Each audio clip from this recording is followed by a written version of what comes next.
विष्णु स्नायतु कन्योवाच सर्वे बंधुजना स्वामिना भक्तो दास्तं गता जलपात्र कंकणाभ्यां ददाम प्रेम पूर्वकम त्वया कदापि नो वाच्यम कि ततम तप बंधुभिः अवश्यम संसवाता कलिव जायते नृणाम तदा कदापि द्युक्तं च नो धार्यं त्वया हिते भृत्यापराधः क्षन्तव्यं स्वामिनात्मनो सर्वदा एवमेति प्रमाणं ते ममांगम समझाम्यहम्। छठी शर्त में कन्या कह रही है कि हे स्वामी न मेरे संपूर्ण संबंधी जन अब आपके भी संबंधी बन गए। जो आपके नाते रिश्तेदार थे आज के बाद मेरे भी नाते रिश्तेदार हैं, जो मेरे नाते रिश्तेदार होंगे आपके भी नाते रिश्तेदार होंगे, क्योंकि इन्होंने आज जल पात्र द्वारा कंकण बांधकर मुझे आपके लिए दान दे दिया है। आप कभी भी मेरे संबंधियों से यह ना कहें कि उन्होंने मुझे क्या, कभी ये ठोकर नहीं लगाएंगे कि तेरे माँ बाप ने या तेरे नाते रिश्तेदारों ने मुझे क्या दे दिया, क्योंकि हर एक माँ बाप अपनी सामर्थ्य से बढ़कर ही अपनी कन्या के प्रति दान करता है, जितनी उसकी सामर्थ्य होती है उससे भी बढ़कर करता है। तो कभी यह ठोकर नहीं लगाएंगे कि उससे में आकर कभी झगड़ा भी हो जाएगा अक्सर, मतलब तो आप ऐसे ठोकर नहीं लगाएंगे कि तेरे नाते रिश्तेदार या तेरे माता पिता ने मुझे क्या दे दिया।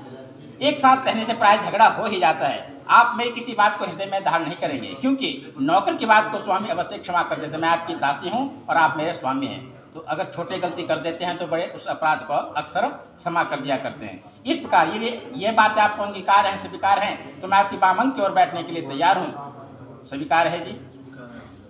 सखे सप्तदा भवा समामृता भवा विष्णु स्नायतु कन्योवाच भूमि के विवाहे च कन्यादाने मखे कृते अंचन ग्रंथि मादाय भवतां पामंग संस्थिता अद पुण्यम ग्रहीष्यामि नात्मं पाप भागिनी अदं पाप प्रदासामि चंगीकारयति त्वया एवमेन्ति प्रमाणं ते पामंगम समझाम्यहम्। सातवीं एवं सबसे महत्वपूर्ण शर्त में कन्या कह रही है कि हे विष्णु पर हवन यज्ञ विवाह कन्यादान और व्रत में आपका अंचल पकड़कर आपके बामंग की ओर बैठूंगी। आपके पुण्य का आधा भाग ग्रहण कर लिया करूंगी। जो भी आप अच्छा कार्य करेंगे वो मोदी जी ने बाद में चलाई स्कीम, भगवान ने पहले चला के रखी है कि आधा इनको ऑटोमेटिक ट्रांसफर हो जाएगा पुण्य का, किंतु पाप का नहीं। परंतु यदि आप पूरा काम करेंगे, पाप का कोई कर्म करेंगे तो उसमें मैं सहभागी नहीं बनूंगी। ठीक है जी। साथ में मेरे की हो पाप का आधा भाग आपको लेना होगा, परंतु पुण्य का नहीं। ठीक है जी। आपके पुण्य का आधा भाग ऑटोमेटिकली ट्रांसफर हो जाएगा, पर पाप का नहीं। और मेरे पाप का आधा भाग आपको लेना होगा। यहाँ संशय हो जाता है कि ऐसा कौन सा पाप है जो आपको लेना ही पड़ेगा। वो ऐसे पाप हैं जो गृहस्थी को चलाने के लिए किए जाते थे। जैसे पहले चूल्हा जलाया जाता था तो उसमें जैसे समिधा जलती थी, लकड़ी जलती थी, तो छोटे कई जैसे जो हमारे को अदृश्य रूप से नहीं दिखते हैं, मतलब छोटे मोटे कीट पतंगों का, या पानी बाहर से भर के लाया जाता था बावड़ी से, तो वहाँ भी जीव हिंसा हो जाती थी, कीट हिंसा हो जाती थी।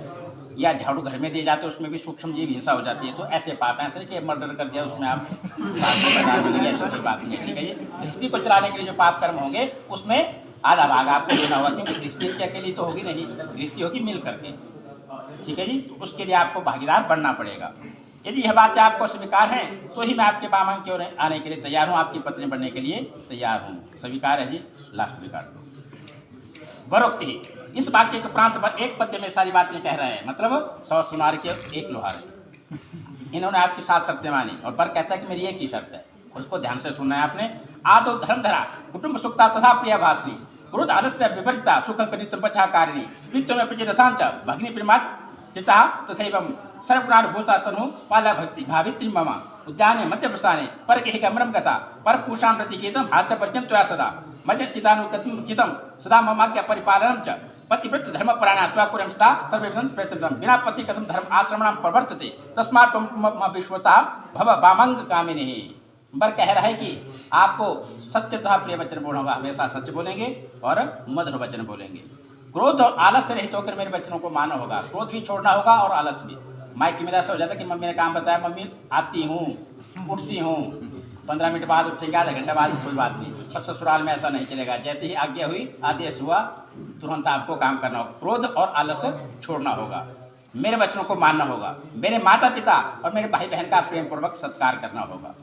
इन सभी गुणों को यदि आप मानेंगे तो मैं भी आपका पालन पोषण करने की जिम्मेवारी लेता हूँ। बगीचे में शराबियों के स्थान में आप नहीं जाएंगे। आपको अपने आशीष जी पर विश्वास होना चाहिए कि नहीं पीते हैं। आजकल कुछ काम ऐसे व्यवहारिक हो गए हैं कि जो मंडली में बैठ के ही निकलेंगे, मतलब तो ऐसी जगह आप चले गए जहाँ 4 मित्र बैठे हैं और उनमें से किसी ने कोई ऐसी बात कर दी जो आपको भी चोटती रहेगी और इनका हृदय को भी आघात लगेगा उससे, तो ऐसी जगह पे जाना ही नहीं है। बगीचे में मध्य प्रस्थान में जहाँ श्राप दिए जा रहा हो, मतलब ठीक है जी। बिना कारण किसी दूसरे घर में नहीं जाएंगे। इनको किसी दूसरे से पता नहीं लगना चाहिए कि भाभी जी को मैंने वहाँ देखा है। इनको पहले से पता होना चाहिए कि आप कहाँ जा रहे हैं। टेलीफोनिकली आप कांटेक्ट कर सकते हैं कि मेरे को ऐसा इमरजेंसी कोई काम है, मैं उस घर में जा रही हूँ, ठीक है जी। पर पुरुष के साथ क्रीड़ा करना, व्यर्थ गाना बजाना, ये भी सनातन में वर्जित कर्म माने गए हैं। व्यर्थ का गाना बजाना, वृथा हंसना जोर जोर से, ये आपको छोड़ना होगा। घर के भीतर सुख और दुख को मेरे साथ भोगती हुई, सुख भी और दुख भी, ऐसा नहीं कि सुख में तो ठीक है, थोड़ा सी प्रॉब्लम हुई नहीं कि मम्मा को फोन कर दी, मम्मा ऐसी प्रॉब्लम हो गई। सुख और दुख को मेरे साथ भोगती हुई पतिव्रत धर्म का पालन करोगे तो मैं भी आपकी सभी बात मानने के लिए बाध्य रहूंगा। बिना पत्नी के गृहस्थ धर्म का पालन नहीं हो सकता। अतः तुम मेरी विश्वास पात्र बनो और मेरे मांग में विराजमान होकर मेरी शोभा को बढ़ाओ। स्वीकार है जी? ठीक है।